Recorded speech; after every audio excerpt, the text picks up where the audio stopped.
Bonsoir à tous, bonsoir à toutes. Merci d'être restés pour la fin de ces MEDays. Ce sera un des derniers panels. Nous allons travailler sur les thèmes des BRICS et de l'Afrique, du co-développement au moteur de croissance et de compétitivité. Un petit rappel historique sur ce que sont les BRICS. C'est un concept qui a été inventé par Goldman Sachs. Nous avons un de ses représentants qui nous en dira un petit peu plus et qui inclut un certain nombre de pays, le Brésil, la Russie, l'Inde, la Chine et tout dernièrement l'Afrique du Sud. Ces pays ont de plus en plus d'influence sur le continent africain. On le voit bien depuis une vingtaine d'années. Les pays, les anciennes puissances colonialistes, les puissances occidentales sont un petit peu en retrait. Et les pays émergents ont de plus en plus d'importance. Ils sont là dans le développement économique, ils sont là dans les investissements, ils sont là dans les joint ventures.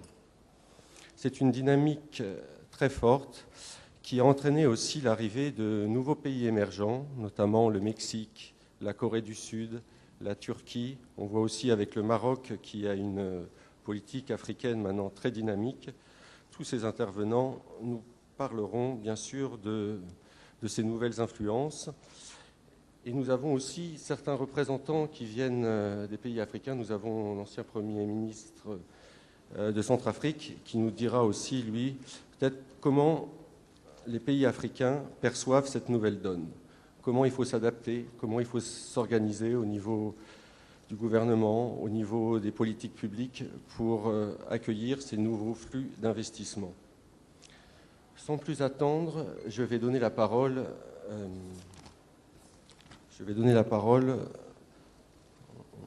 au directeur général de Goldman Sachs, parce que ce concept de BRIC, à l'origine, je crois, a été inventé en 2001 par cette grande banque, et je pense qu'il peut nous résumer un petit peu l'historique de la création de ce concept et ce que sont devenus les BRICS aujourd'hui, parce qu'il y a eu un certain nombre de réunions ces dernières années, et peut-être qu'il pourra nous dire où est-ce qu'ils en sont de leur structuration aujourd'hui.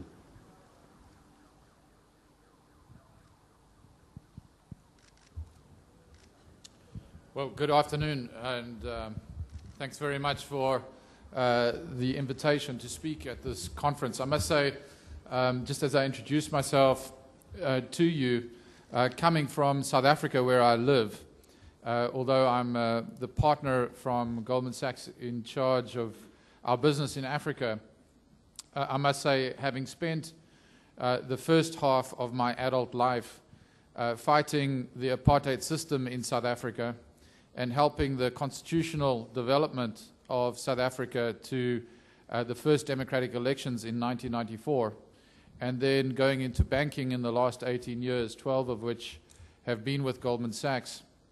It's quite remarkable to come to this conference and see and hear the developments. And if I can make some comments to the youth here, I think learning from the South African experience for the Middle East, and I know this is not on the topic, but I feel it's important to say this, it's really important as you transform this region and for this region in its future that you develop deep consensus across all sectors of society. And not only is it about who wins political power and how political power shifts from the ruling elite, one ruling elite to another, but how you can construct a consensus so that once the transformation is done, that it's a productive transformation for the economy, for the society, for the community, and that you go from a position of relative conflict to relative prosperity and peace.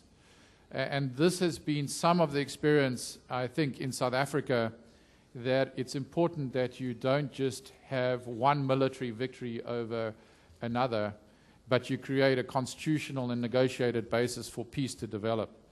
And just listening to some of the discussions this morning about Syria, for example, I really hope that the tragedy and the life that's being lost in Syria can get resolved quickly. But I also hope that the consensus that's built can develop a society that prospers thereafter. And I know the young people in this audience, and there are a lot of them, and it's very impressive to see you, hope the same. So I wish you, as I start my remarks, all the best in this region. And I say that because there is no better formula or chemistry for development of investment, trade, peace in this region than creating that consensus that I've just spoken about for the future prosperity of the region.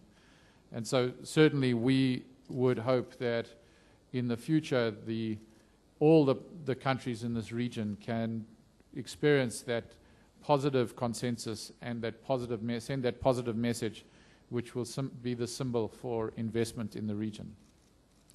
What is BRICS? BRICS was created as a research project in Goldman Sachs 10 years ago, as was stated. And the real question behind the research is, what is the world going to look like in 50 years?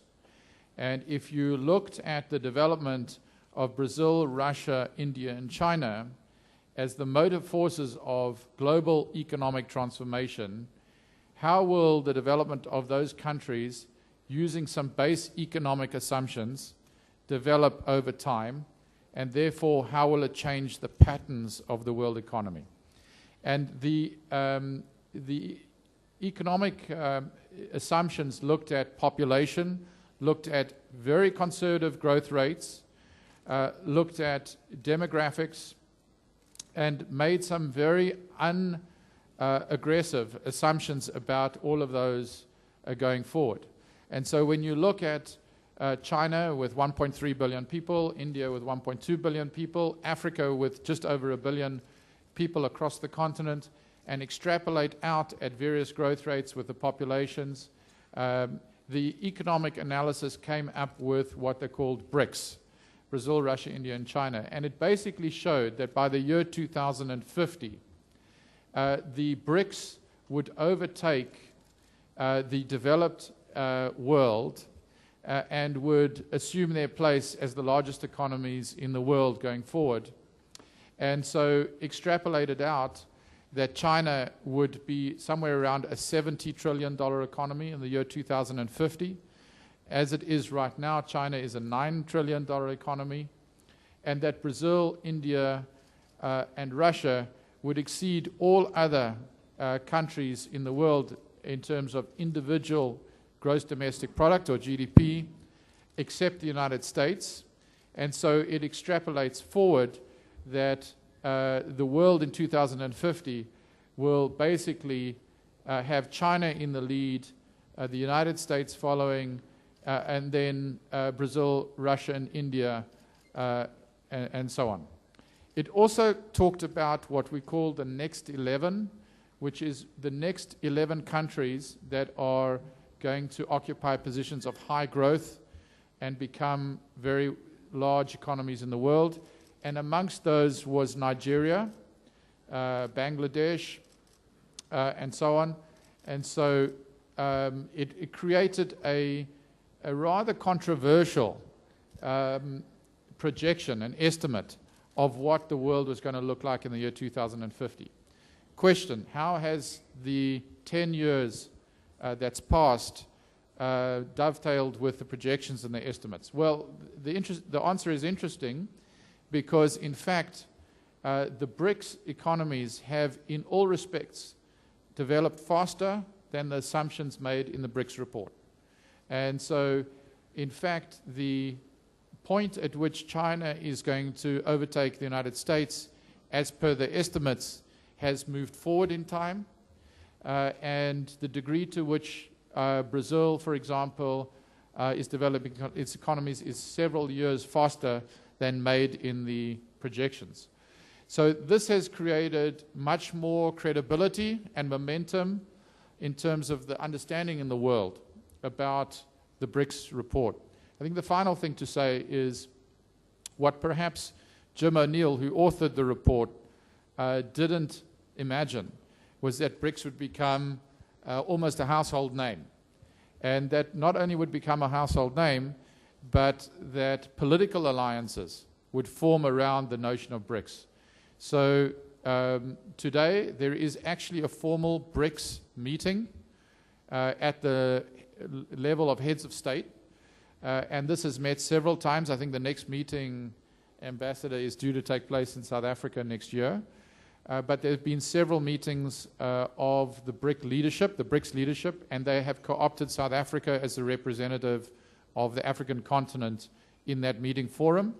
And it is also taking initiatives. For example, there is talks about creating a BRICS bank, a development bank, that will do precisely what the ambassador said in the last session, effectively take leadership over things like infrastructure development on the continent. So hopefully that gives you just some idea. Quel est le niveau de structuration des BRICS? Est-ce que c'est un club informel? Est-ce qu'aujourd'hui, on en arrive à un niveau de développement avec un secrétariat général, avec des projets, avec des politiques? Quel est le niveau d'organisation et de structuration des BRICS aujourd'hui? Well, maybe I can give a high-level answer, and the ambassador may be in a better position to see how the government's here going forward. But I think right now it's very embryonic. This is not a highly organized institutional form right now. It's a meeting of heads of state. But I think it does suggest that directionally over time there will be institutional forms that will take place.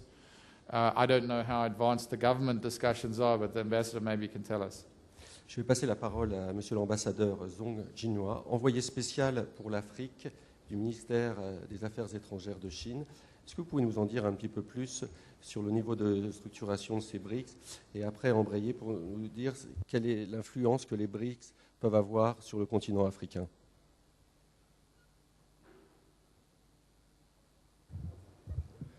First, about the structure.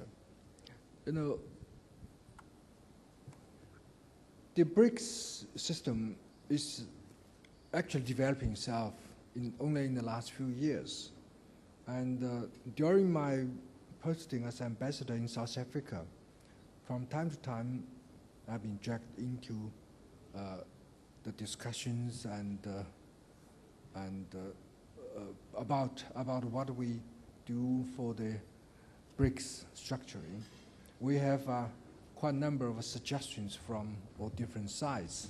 And also, we increase BRICS from 4 countries into 5 and have the South African join us.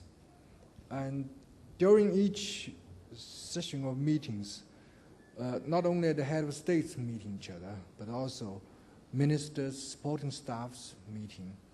And so we have the suggestion to create a BRICS bank, cooperation, enhance our cooperation in financial system, and also we coordinate our work together in certain important world issues, and also leaders communicate each other and have a very wide range of discussions. But the meaning to Africa, I think it is important because the population of BRIC countries almost compose about 40% of the world population, and the economic volume is almost near 20% of the world economy, and the trade is something about 15% of the world trade volume. So it's quite active. And combining BRIC countries, of course including South Africa, with the African country, it is not only important for BRIC countries and the African continent, and it's also very important to the recovery of the world economy.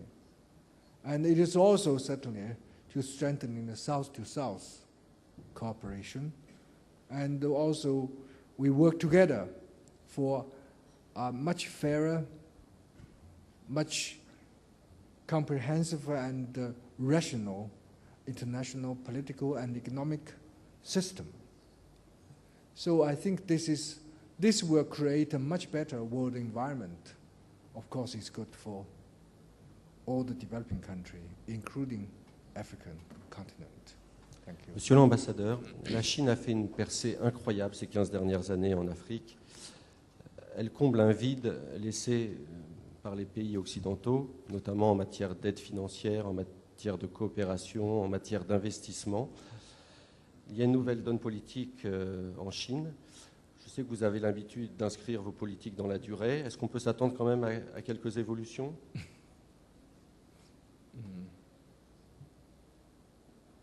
The development between China, the relationship between China and America. Of course, yeah. I just told to our panelists in the room that is, of course, we have a long-term expectation of the relationship between China and Africa. Particularly when China talking about the long-term, it's on the understandings of our long history. The long-term could be very long. And the relationship between China and Africa, we see it as a very long-term cooperation and friendship. Looking back in the 1950s, China actually fought together with our African brothers and sisters against imperialism, against colonialism. They support us tremendously in our struggle coming back into international community. You know, China has been deprived of the right to sit in the United Nations for over 20 years after founding of the People's Republic. It is our African brothers and sisters brought us back into United Nations. We bear that in mind, we never forget, and each diplomat is going to work in Africa, being reminded by leaders, remember this is important. But to look forward, it is also important. We saw the last 30 years of Chinese open and reform benefit us a lot. But at the same time, we contribute a lot to the world. The demand, the huge demand created in our own development benefit every party in the world. And China actually took its turn in the development. We're replacing certain other Asian countries. We come into the track and we develop ourselves pretty fast. But there's also a point that you probably cannot maintain this kind of high growth increase of your economy forever, because your environment, energy, working conditions, and everything change as you developed. It's time probably you need to let somebody else lead the way. I think a lot of economists are talking about that in the World Economic Forum when I joined them in Addis Ababa. People are talking about it is time people to start to look African continent for its opportunity, for its chance to develop. It's already at the doorstep. If we, actually China is for this kind of expectation. We want to combine our future together with our African brothers and sisters. When they start to take the lead in the world economic development, we feel happy for that. And we also join them to achieve very prosperity for all of us. If we say this is the long-term target for us, I think that is true. That is true. We combine our future together with the future of this continent, of the people here. That's my perspective. Thank you. Oui, vous avez décidé de combiner votre futur avec celui du continent, et vous avez mis aussi un certain nombre d'outils en place pour accompagner le continent dans son développement. Je vais passer maintenant la parole à M. Yong Wang, qui est vice-président du Fonds de développement Chine-Afrique. Il va nous expliquer peut-être un peu quels sont les outils de la coopération chinoise, du développement économique du continent. Thank you, and good afternoon, everyone. I think I would like to touch this issue from the perspective of business. BRICS and the Africa cooperation, according to my understanding, is a very important sphere of South Africa cooperation, for which I think there are already a couple of bilateral arrangements for that. For instance, China-Africa Forum on Cooperation and India-Africa Cooperation Forum. Our company, China-Africa Development Fund, is one of the outcomes of China-Africa Forum on Cooperation Beijing Summit, which happened in the end of 2006. And we have run business for over 5 years already. In the past 5 years, we have committed on investment on 60 projects, covering about 30 African countries. And we focused on sectors like infrastructure, agriculture, manufacturing, energy and mining, and industrial parks. I can give you a data. If we sum up the investment committed by this fund with the investment by our Chinese partners and with the commercial loans by Chinese banks on these 60 projects, the total FDI flow from China to Africa continent is about 12 billion US dollars. So we can see quite a significant function of leverage played by this fund in terms of drive more FDI from China to Africa. It is a fact that in terms of FDI, China is a newcomer.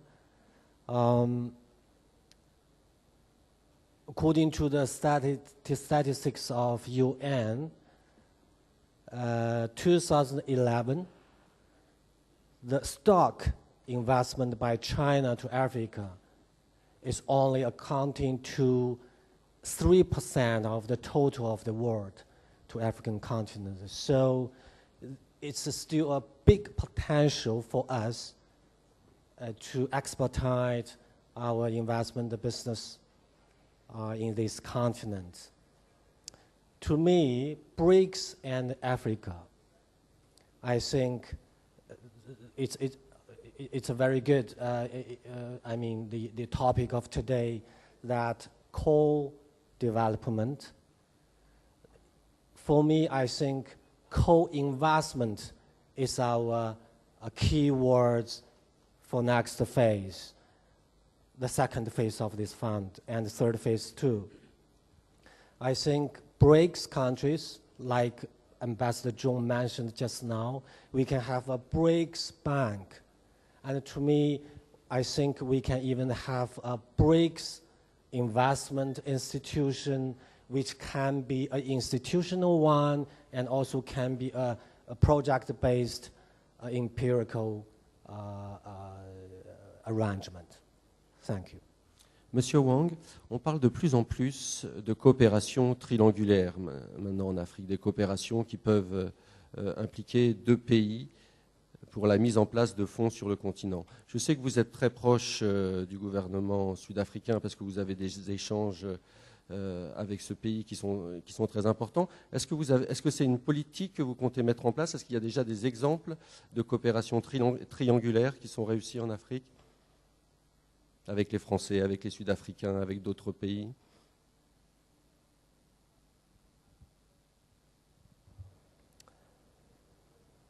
If I correctly take the point of your question, for this fund, we do not allocate the money according to specific country or region. While trilateral or multilateral arrangements or cooperation, we are open for that. We already have local offices in Johannesburg and in Addis Ababa, in Lusaka, and in Accra of Ghana. So that's a kind of gesture that we would like to make full use of the capacities of different resources to go with us together to expand what we called investment to increase the self-development capacity of the continent. Je vais peut-être poser la même question à M. Coleman. Il y a une très importante. Oui, je vais répéter. Je vais peut-être poser la question à M. Coleman. Il y a une banque africaine, sud-africaine très importante qui allait s'installer en Chine. Est-ce qu'il y a des possibilités de cofinancement de projets en Afrique? co-financing? Let me just stress that actually what is important is that not only is there government-to-government cooperation, but there is a very strong flow between the private sector and the private sector. And so the government-to-government cooperation is important because it oils the wheels, but actually the private sector flows is really what is going to make the difference. And so if you have a look at what's happened, I was deeply involved in bringing ICBC, which is now the world's largest bank, to South Africa in the form of an investment of $5.5 billion in Standard Bank. And what's important about that is it was firstly the largest Chinese investment outside of China at anywhere in the world, but it was done in the form of a 20% stake in Standard Bank. And that signified that it was not an attempt by the Chinese bank to take over the South African bank, but to partner with what they saw as the best management team to help grow the bank in Africa as well. And so what Chairman Zhang from ICBC is looking for today is for African companies and governments to come with bankable projects that they can, with Standard Bank, help joint finance. And China Development Bank and various other export-import banks and so on and so forth would also get behind. And so I think what the challenge is actually more about is about African countries creating the institutional process where they bring good ideas that are important, infrastructure investment and other ideas to the fore that can be banked by these companies.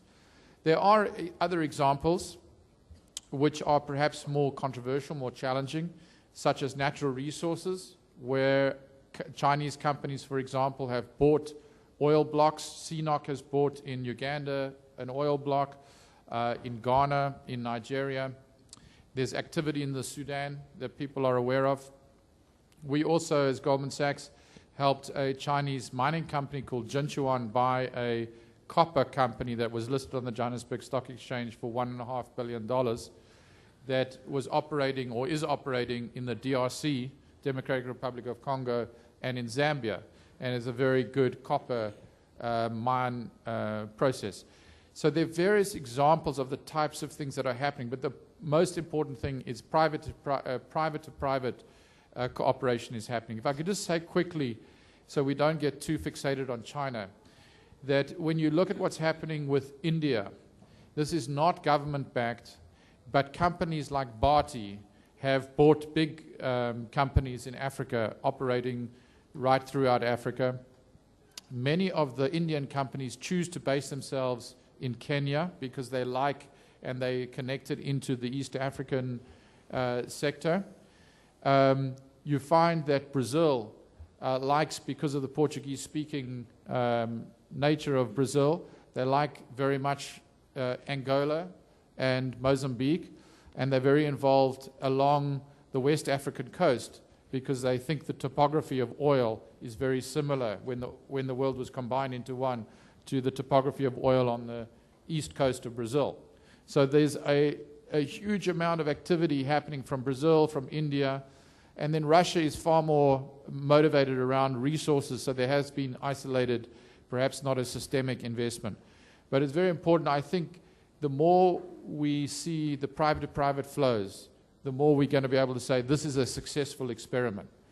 Final thing to say, I think the South African companies are very active in going north. And what is certainly true is when you look at Morocco, for example, I understand the Moroccan Stock Exchange is somewhere around $60 billion of market cap. South Africa's market cap is more like $800 billion, and the liquidity on the Johannesburg Stock Exchange is $2 billion a day. And obviously the liquidity in countries like Nigeria and Morocco, where there is an exchange, is far lower. So you don't get price discovery like you get in the South African environment. So it's very important that there's a deeper capital market, that there's deeper flows of management, infrastructure, expertise, technology, and that combination of Brazil, Russia, India, China, and South Africa investing around the continent is very powerful for stimulating economic development in these countries. Merci, Monsieur Coleman. Vous avez raison. Il y a des pays qui profitent d'une dynamique politique pour que leurs entreprises s'installent dans les pays africains, mais il y a aussi des pays comme l'Inde, je crois, où c'est vraiment le capitalisme, où c'est vraiment les sociétés qui ont pris l'initiative d'aller s'implanter en Afrique. C'est une très bonne transition pour parler du Maroc. Le Maroc ne fait pas partie des BRICS, mais le Maroc a, je crois, depuis une dizaine d'années, engagé une politique africaine très, très dynamique. Il y a eu plusieurs voyages de Sa Majesté pour aller un petit peu fonder des relations politiques très importantes. Et derrière, un certain nombre de compagnies se sont engouffrées dans la brèche et maintenant sont très présentes en Afrique. Nous avons l'ancien ministre de l'économie et des finances du Maroc, M. Salahdine Mezouar. Je crois qu'il va pouvoir nous parler de cette politique africaine du Maroc. Avec plaisir, M. Airault. Bien, alors, avant d'aborder ça, deux petites remarques préliminaires. D'abord, j'ai assisté en 2006 au sommet Chine-Afrique. Et j'avais mesuré à quel point la Chine avait compris et anticipé des évolutions futures du monde avec une stratégie tout à fait adaptée aux réalités de l'Afrique. Ce sommet-là m'avait marqué. Il m'avait marqué parce que j'ai vu un pays qui mettait en place des dispositifs tout à fait ciblés, adaptés aux attentes des pays africains. 3 piliers sur lesquels la Chine avait reposé sa stratégie. La première, c'est des rapports d'égal à égal avec les pays africains, et c'est très important. Les pays africains n'étaient pas habitués à ce type de rapport. Rapport d'égal à égal, de respect mutuel, de respect politique, pas de jugement de valeur, contrairement aux puissances occidentales qui étaient dans une autre approche. Deuxième dimension fondamentale, c'est un partenariat gagnant-gagnant. Et quand on part avec cette vision-là de partenariat gagnant-gagnant, ça se traduit concrètement par des choses concrètes. Et les choses concrètes, c'est quoi? C'est que la Chine a décidé d'ouvrir son marché aux produits africains en supprimant les droits de douane sur plus de 200 produits dès la première année. Ils ont mis en place un dispositif de fonds d'investissement de plus de 5 milliards de dollars pour accompagner les programmes d'investissement en Afrique. Et ils ont mis et traduit cela par un fonds d'investissement dont notre ami vient de parler. Troisième dimension importante, c'est les relations culturelles, le développement des relations culturelles. Et ceci s'est traduit, par exemple, aujourd'hui, par le fait que plus de 30 000 étudiants africains boursiers étudient en Chine. 25% de l'aide au développement de la Chine est orientée vers l'Afrique. Donc, il y a une stratégie, il y a une vision. Quand on va en Afrique aujourd'hui, on se rend compte sur le terrain que l'intervention chinoise sur les différents investissements sont des investissements appréciés par les populations parce qu'ils touchent directement les besoins des populations. C'est ce que le monde occidental, qui était présent en Afrique, avait oublié. C'était la question que je voulais vous poser. Voilà, exactement. On a un peu cette impression depuis une vingtaine d'années, la France, l'Union européenne, manque de stratégie, manque de vision, manque de politique. Et ça se traduit aussi dans les échanges commerciaux, la part des échanges... De toute manière, on le constate sur le plan des chiffres, un recul de la présence, etc. C'est ce qui explique également l'approche ou la stratégie d'approche du Maroc sur le secteur financier, par exemple. Les banques européennes avaient oublié qu'ils avaient une population qui avait des besoins de bancarisation, des besoins de financement. Et je crois que la stratégie de positionnement et de niche qu'ont adopté les banques marocaines a été une stratégie gagnante parce que grâce à l'implantation des banques marocaines, dans un certain nombre de pays africains, Il y a un taux de bancarisation qui s'est développé d'une manière significative. L'accès au crédit, l'accès au financement, tout cela est en train d'accompagner une mutation et une évolution d'un certain nombre de pays africains. Je voudrais également, si vous permettez, souligner en quoi l'Afrique est importante aujourd'hui. Parce que tout cela, c'est bon. Mais l'Afrique, c'est quoi? C'est 2600 milliards de dollars de PIB à l'horizon 2020, c'est-à-dire 1000 milliards de dollars de plus à l'horizon 2020. C'est 1400 milliards de dollars de consommation. Donc il y a une classe moyenne qui se crée. Donc il y a des opportunités d'investissement sérieuses. C'est 52 villes de plus de 1 million d'habitants. C'est autant que la Chine aujourd'hui, c'est autant que l'Europe aujourd'hui. Donc il y a des mutations importantes dans ce pays avec une demande d'investissement et un besoin d'investissement qui est de plus en plus important. Donc quand on parle des BRICS aujourd'hui, qui vont être les locomotives de l'économie mondiale de demain, quand on parle de l'Afrique qui est un potentiel considérable, 60% des terres arables non encore cultivées se trouvent en Afrique. Quand on voit les besoins alimentaires du monde demain, on voit en quoi c'est important le potentiel que représente l'Afrique pour demain. Alors, Monsieur le ministre, avant de passer à la politique africaine du Royaume, peut-être une petite question. Pourquoi les banques occidentales, qui étaient très présentes et qui sont encore présentes sur le continent africain, abandonnent-elles le terrain de la banque de détail? Vous le dites, il y a un effort de bancarisation à faire. Est-ce que les retours sur investissement ne sont pas assez importants pour ces grands groupes maintenant? Parce qu'ils étaient installés dans une situation de confort. Et quand on est dans une position de confort, c'est ce que j'appelle, ce qu'on a étudié quand on était étudiant dans le marketing stratégique, ce qu'on appelle la stratégie des leaders stupides. Ils ne voient jamais le second qui arrive, celui qui vient derrière. Et j'ai l'impression que la position confortable d'un certain nombre d'institutions implantées en Afrique, pas uniquement dans le secteur bancaire, mais également dans d'autres secteurs, a fait qu'on n'a pas vu venir une vague qui était là et qui a saisi une opportunité d'un marché qui était opportun et qui était saisissable. Et je crois que nos amis chinois l'ont bien compris, comme d'autres pays l'ont bien compris. Si je prends rien que les télécoms, sur les télécoms, sur les 10 dernières années, 500 millions de nouveaux abonnés en Afrique. C'est important. Et ce qui explique également la stratégie de positionnement de l'opérateur marocain, comme d'autres opérateurs de l'Afrique du Sud et d'autres, parce qu'il y a un marché qui se développe, il y a une opportunité qui se développe. Mais on ne peut pas aborder aujourd'hui l'Afrique avec la vision d'hier. Et c'est pour ça que vous avez raison de poser ces questions. L'Afrique a besoin de partenariats, de partenaires stratégiques. L'Afrique est un continent de croissance. L'Afrique est un continent de développement. Ça va être le premier continent, la première force de travail dans le monde à l'horizon 2040 avec 1,2 milliard, c'est-à-dire plus que la Chine. Donc c'est pour dire que c'est un continent qui est en train de muter, d'évoluer et qui représente des opportunités considérables. La stratégie du Maroc. Voilà, la stratégie. C'est quoi? On avait une relation toujours privilégiée sur le plan politique avec l'Afrique. Mais on était dans une logique de co-développement, de coopération. Logique de coopération, on amène des étudiants, on envoie des cadres, on fait de l'assistance.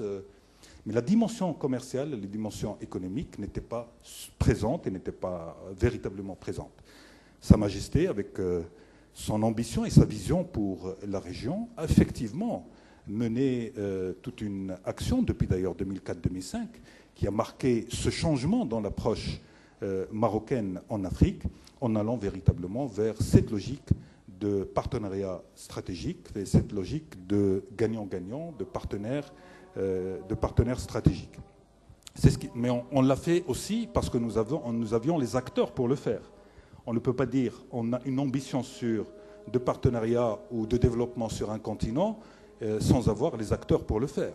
On avait des banques pour le faire, on avait des opérateurs économiques pour le faire, et ce qui explique également le fait que notre approche vis-à-vis des pays africains ou de nos frères africains n'est pas une approche de conquête, c'est véritablement une approche de co-développement. C'est ce qui explique justement ce fait d'aller sur la question de la bancarisation vers les populations. Ils n'ont jamais vu une banque aller dans les marchés traditionnels africains. La première fois qu'on l'a vu avec une banque marocaine. C'est pour dire combien notre approche est une approche qui va d'abord vers ce que nous pouvons apporter véritablement en termes de valeur ajoutée pour les populations, parce que nous sommes en train de construire un partenariat de long terme, mais non pas un partenariat d'opportunisme ou d'opportunité du moment. Monsieur le ministre, juste pour finir sur le Maroc, je crois qu'on peut parler aussi, les affaires, ça se fait aussi quand il y a des avions. Et je crois que vous avez une compagnie qui est en train d'ouvrir de plus en plus de lignes en Afrique.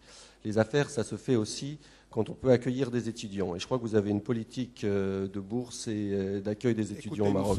Nous sommes aujourd'hui à 7-8 000 étudiants boursiers chaque année, africains chaque année au Maroc. Le Maroc le fait depuis plus de 30 ans, hein, et donc c'était un choix de politique ou de coopération affiché depuis toujours. La RAM est présente en Afrique depuis plus de 30 ans, si ma mémoire est bonne aujourd'hui, depuis plus de 30 ans, mais on a développé effectivement des vols de point à point. Le Maroc est devenu un hub pour beaucoup de pays africains en allant vers l'Asie, le Moyen-Orient et vers l'Europe. Donc effectivement, la question du transport est fondamentale. Qu'est-ce qui freinait le développement du commerce avec l'Afrique? C'est l'absence de sécurisation financière. Nous l'avons fait à travers justement ce réseau bancaire, la logistique du transport. Nous l'avons réglé naturellement à travers le transport aérien, mais nous avons créé des lignes maritimes de transbordement et d'acheminement de produits, et également la présence de plateformes. Il faut des plateformes parce que les marchés ne sont pas encore suffisamment structurés pour pouvoir accueillir des flux réguliers. Il faut des plateformes de distribution, et je crois que ces trois dimensions ont beaucoup aidé à ce que l'échange avec l'Afrique se développe. Et d'ailleurs, ça va également dans l'autre sens. Il y a de plus en plus d'opérateurs africains qui s'intéressent au Maroc et qui viennent investir également au Maroc. Donc ce n'est pas uniquement dans un sens. Et je crois que ces aspects-là ou cette démarche-là est utile. Le fait que nous sommes des pays en développement ou des pays émergents.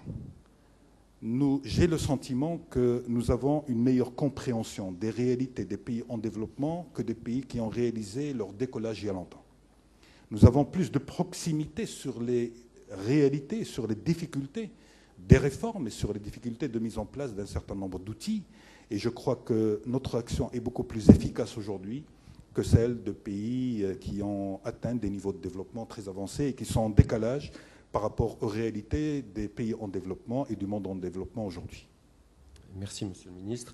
Je voudrais donner maintenant la parole à Monsieur Natan Wolf, directeur général pour la coopération et la promotion économique internationale du Mexique. Le Mexique n'est pas un pays qui fait partie des BRICS, mais je crois que vous avez aussi une politique africaine qui va être de plus en plus importante à l'avenir. Est-ce que vous pouvez nous présenter un petit peu cette politique africaine?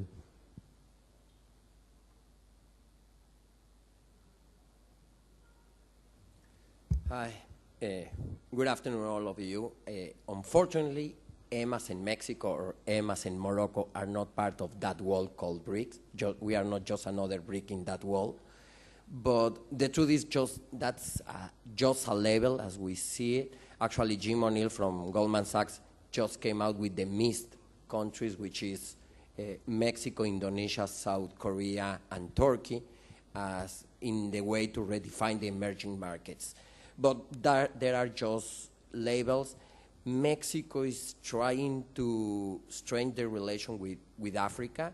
We have been opening recently years more embassies in the region. We have more honorary consulates.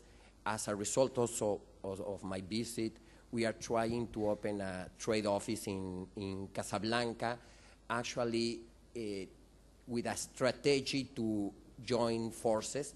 In Latin America, we just created this year a new alliance, the Pacific Alliance, which is Mexico, Colombia, Chile, and Peru. And one of the goals or the activities we are doing is trying to take advantage of trade and try to reach other parts of the world that we are not in the way that we want. And we are seeking to open a common trade office of the Pacific Alliance in Casablanca, as in other parts of the continent. Mexico still chairs, until the last date of this month, the G20 group. And in the last summit, the Leaders Summit held in Los Cabos, Mexico invited 5 countries as a guest to that G20. 2 of those 5 countries were from Africa, were Benin and Ethiopia.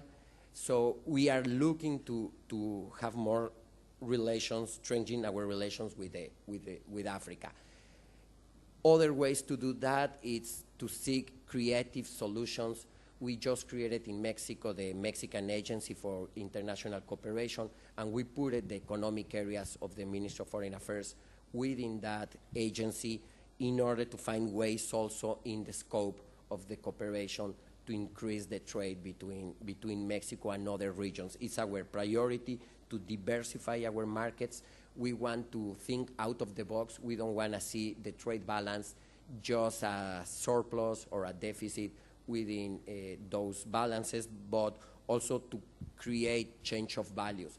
And in those change of values is where we think Africa, Mexico, Latin America, and the Pacific Alliance has a lot to do. We are complementaries, and we can attract other markets. Quel est le montant?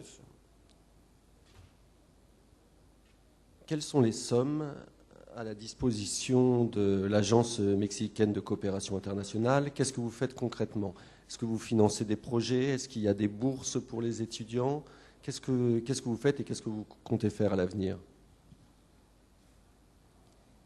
I don't have the facts, but the truth is that we have scholarships for students from the different parts of the world, certainly for Africa. We have actually working on the new law of cooperation in Mexico to provide those funds by law to this new created agency. But certainly we have those. But nevertheless, we look also to work together with other funds that are already in place, not just from Mexico, but also from international organizations in order to work on that. For example, in the case of trade, we just held a vendors event of women, and many of them were coming from Africa with the support of the ITC, the International Trade Center, from the UNCTAD, and we took the funds from the UNCTAD. Monsieur le directeur, est-ce que vous avez des expériences à nous citer d'entreprises mexicaines qui opèrent en Afrique? Dans quel secteur d'activité? Et à peu près quel est le niveau des échanges commerciaux, import, export, entre votre pays et les pays africains? We have already a couple of companies, Mexican companies with presence in Africa in different sectors. We have in the food sector, actually one of the largest food companies in the world, Bimbo, is a Mexican company with presence in Africa. We have in the cement sector, we have a Cemex, which has a very spread presence within Africa. We have in the pharmaceutical area, Silanes Laboratories, for example, with presence in Africa as well. In the construction sector, we have a couple of companies, ICA in infrastructure, Homex in developing housing. We have as well electrodomestics with presence in the country. We have beer in the country as well. So still, there are a couple of companies, but there are with huge presence and are every day having more presence in different countries. And we are looking to work together with the Mexican private sector in order to find those ways and to look at Africa, as many of my predecessors say when they talk, we convinced that there is a huge opportunity for the Mexican private sector to get into Africa more and more every day.